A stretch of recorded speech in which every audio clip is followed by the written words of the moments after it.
तो आज की वीडियो में हम बात करेंगे कार्तिक नहाने वाले को क्या क्या नहीं करना चाहिए। कार्तिक में सुबह कितने बजे नहाना चाहिए, कार्तिक स्नान में क्या क्या करना चाहिए, कार्तिक महीने में कौन सी सब्जी नहीं खानी चाहिए। राधे राधे दोस्तों, कैसे हैं आप सब। आई होप कि आप सब अच्छे होंगे। दोस्तों, वीडियो शुरू करने से पहले मैं आप सभी से रिक्वेस्ट करूंगी कि मेरी वीडियो को लाइक करें, ज़्यादा से ज़्यादा शेयर करें, और अगर आप मेरे चैनल पर न्यू हो तो मेरे चैनल को ज़रूर से ज़रूर सब्सक्राइब करें। दोस्तों, आज की वीडियो में हम बात करेंगे कार्तिक के महीने के बारे में। तो कार्तिक का महीना, जैसे कि सभी को पता है, धार्मिक मान्यताओं के अनुसार कार्तिक माह में भगवान विष्णु मत्स्य के रूप में जल में निवास करते हैं। ऐसे में कार्तिक महीने में सूर्योदय से पहले उठकर किसी पवित्र नदी में स्नान करना बहुत ही शुभ फलदायी माना जाता है। धार्मिक मान्यताओं के अनुसार ऐसा करने से साधक को मोक्ष की प्राप्ति होती है और उसके सभी पाप धुल जाते हैं। दोस्तों, सबसे पहले बात करेंगे कार्तिक नहाने वाले को क्या क्या नहीं खाना चाहिए। तो कार्तिक मास के पवित्र महीने में उड़द, मूंग, मसूर, चना, मटर, राई और इस पवित्र महीने में मांसाहार का सेवन बिल्कुल भी नहीं करना चाहिए।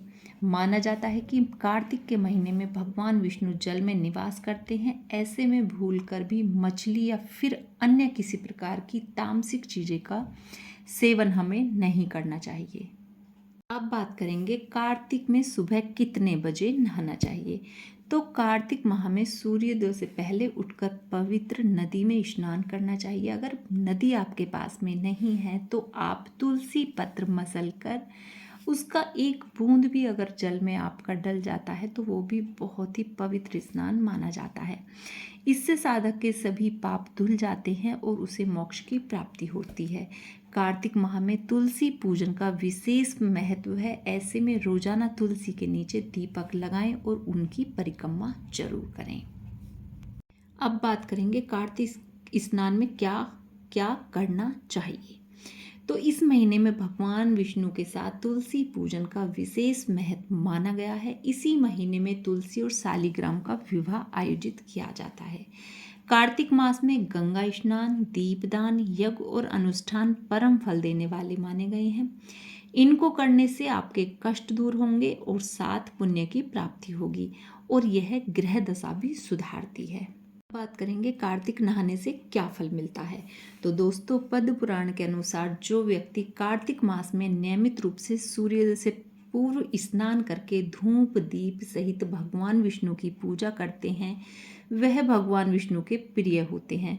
पद्म पुराण की कथा के अनुसार कार्तिक स्नान और पूजा के पुण्य से ही सत्यभामा को भगवान श्री कृष्ण की पत्नी होने का सौभाग्य प्राप्त हुआ। दोस्तों, कार्तिक मास के अंतिम 5 दिनों में क्या करना चाहिए। तो कार्तिक मास के अंतिम 5 दिनों को भीषक पंचक के नाम से भी जाना जाता है। जो लोग कार्तिक मास के व्रत करने में असमर्थ हैं, नहीं कर पाते, वे कार्तिक के अंतिम 5 दिन, लास्ट में जो 5 दिन होते हैं, उनमें व्रत रख सकते हैं और इससे उन्हें पूरे कार्तिक महीने का व्रत का लाभ मिलेगा। उन्हीं 5 दिन में वो स्नान भी कर सकते हैं। यह व्रत एकादशी के दिन शुरू होगा और पूर्णिमा को समाप्त होता है। कार्तिक मास में क्या दान करना चाहिए। तो कार्तिक मास में अन्न और वस्त्र का दान अति उत्तम माना गया है। इसके बाद सबसे जो क्या बोलेंगे, सबसे अच्छा दान, सबसे प्रसिद्ध दान दीपदान माना गया है। तो आप इस महीने में दीपदान भी अवश्य करें। कार्तिक मास के नियम क्या हैं। तो पद्म पुराण के अनुसार रात्रि में भगवान विष्णु के समीप जागरण, प्रातःकाल स्नान, तुलसी की सेवा और उद्यापन और दीपदान, ये 5 दान कार्तिक मास के प्रमुख दान बताए गए हैं, प्रमुख नियम बताए गए हैं। कार्तिक पूर्णिमा को गंगा स्नान करने से क्या होता है। तो कार्तिक स्नान के बारे में पहले से ही हिंदू धर्म ग्रंथों और पुराणों में बताया गया है कि जो लोग इस शुभ दिन पर गंगा नदी में स्नान करते हैं, उन्हें अपने पिछले बुरे कर्मों से छुटकारा मिल जाता है और उन्हें सभी कष्टों से मुक्ति मिल जाती है। दोस्तों, अब डिटेल में थोड़ा सा कुछ बताते हैं। तो कार्तिक मास भगवान विष्णु और माँ लक्ष्मी को समर्पित है। इस महीने में भगवान विष्णु और माँ लक्ष्मी की विशेष पूजा की जाती है। तुलसी महारानी की विशेष पूजा की जाती है। कार्तिक मास पुण्य मास है। कथाओं के अनुसार कार्तिक मास में नियम का पालन करने से एक विधवा महिला देवी रुक्मणी हुई थी और उन्हें देवी लक्ष्मी का स्थान प्राप्त हुआ था। कार्तिक मास का शास्त्रों में जो वर्णन है उसका गुणगान ही नहीं किया जा सकता। इस महीने में भगवान विष्णु मत्स्य रूप में जल में वास करते हैं, जबकि उनका वामन अवतार पाताल में निवास करता है। दोस्तों, इसलिए गंगा तट पर लोग कल्पवास भी करते हैं। कहते हैं जो कल्पवास करते हैं उन्हें पुनर्जन्म में वो नहीं फंसते। बता दें, इस साल कार्तिक मास अक्टूबर से शुरू हो रहा है। तो आइए जानते हैं कार्तिक मास में किए जाने वाले सरल उपाय जिन्हें करने से मिलेगी मुक्ति। इस माह में भगवान विष्णु, माता लक्ष्मी, यमदेव और पीपल देव के समक्ष दीप जलाने से सभी तरह के कष्टों से मुक्ति मिलती है। साथ ही घर में सुख शांति बनी रहती है। इसके अलावा जो लोग दीप प्रवाहित करते हैं उन्हें मोक्ष की प्राप्ति होती है। स्नान सूर्योदय के पहले स्नान करें और नदी के तालाब पास रहते हैं तो वहां जाकर करें। अगर वहां नहीं जा सकते तो घर में गंगा जल मिलाकर स्नान कर सकते हैं, या उसमें स्नान के जल में आप दूध मिला सकते हैं, तुलसी पत्र मसलकर उसको डाल सकते हैं। कार्तिक महीने में लक्ष्मी स्तोत्र, कनक धारा स्तोत्र अथवा विष्णु स्तोत्र का पाठ करना चाहिए। विशेष फलदायी माना गया है। ऐसा करने से देह त्याग के बाद उत्तम लोक में स्थान मिलता है और जब तक धरती पर रहते हैं स्मृति और सुख प्राप्ति होती है।